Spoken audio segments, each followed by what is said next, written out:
YSL ad banned in Elle UK because the model appeared too thin.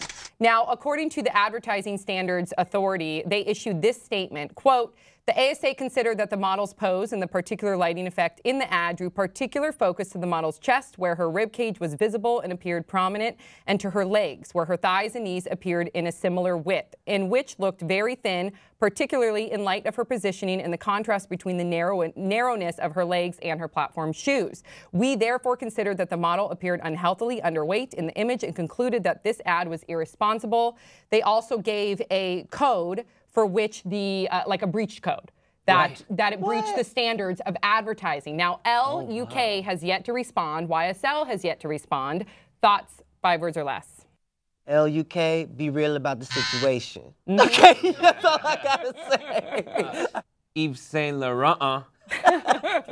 More like YSL. Yeah. Oh my God! Yeah. Okay. You guys are way better. We've been doing this a very long time. Yeah, too bad. Exactly. Brett and I have been doing this too long. So back to the story. Clearly, she does look unhealthily skinny, but we've also talked about on this show about some people maybe are naturally that skinny. How do we decipher between the fact if this model really was that skinny or if she maybe was unhealthily thin, had an eating disorder? That's a bad thing for young kids to see. I don't think you can differentiate because you don't know because it's a photo. So I think it's the magazine's job to make sure that there's some sort of that it's not on that level of skinny. And it just wasn't. Yeah, in that paragraph, they do a good job of citing, like, this is not about the model necessarily, it's about how it's presented. Like, it looks like these things are happening. And the lighting they cite, which is like she's wearing nylon, so when you get away from the, the center of the leg, it starts to get like darker faster and the shadows and everything. Yeah, I was surprised to hear that there are standards in advertising.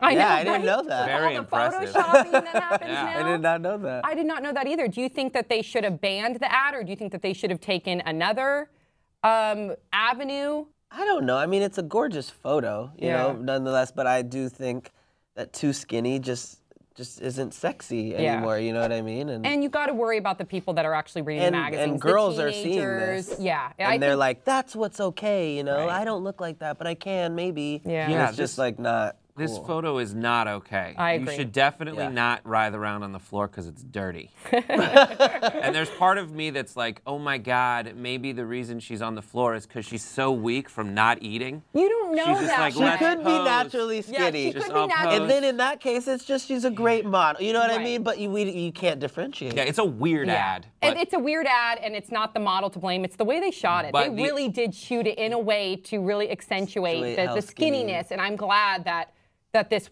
is being talked about. I will say that I do now know about this ad, whereas otherwise I would not. It would just be another thing that I go by. But YSL's big. They don't need the attention, in my opinion. I think that this is more about the conversation of we do need to have more standards when it comes to advertising. Yes, we should not be silent like most of the letters in Yves Saint Laurent. Okay. Amazing. We're going to leave it on that note. You guys, please share your thoughts about the story. We want to know what you guys have to say in the comment section below. We'll see you guys all next time on Pop Culture.